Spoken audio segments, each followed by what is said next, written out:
So a randomized controlled trial is one of the most powerful tools in research. It's a study design that randomly assigns participants into an experimental group or a control group. And the only expected difference between the control group and the experimental group in RCT is the outcome variable being studied. According to the level of evidence, RCT is ranked second, followed by systematic reviews and meta-analysis. And this is because all the confounders are being minimized because the participants are randomly assigned to either a control group or experimental group.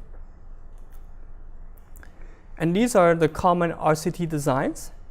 There are the parallel trials in which participants are randomly assigned to either the intervention group or the control group.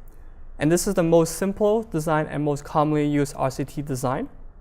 For the clustered randomized trial, what's being randomized is not the individual themselves, but a group at the group level. So for example, children in the school or a patient group in the hospital, and that cluster gets randomized into either a control group or experimental group. Lastly, there's the crossover trials in which all the participants will receive both treatments, A and B.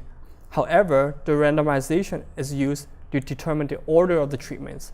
For example, treatment A followed by treatment B, or treatment B followed by treatment A.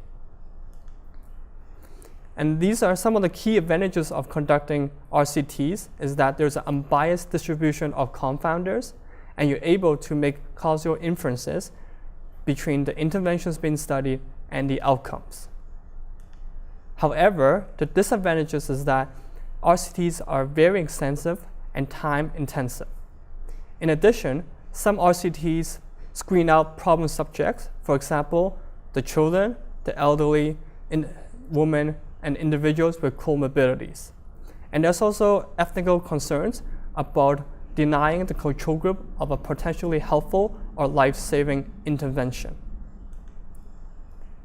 So currently, there are some critical appraisal tools for RCTs.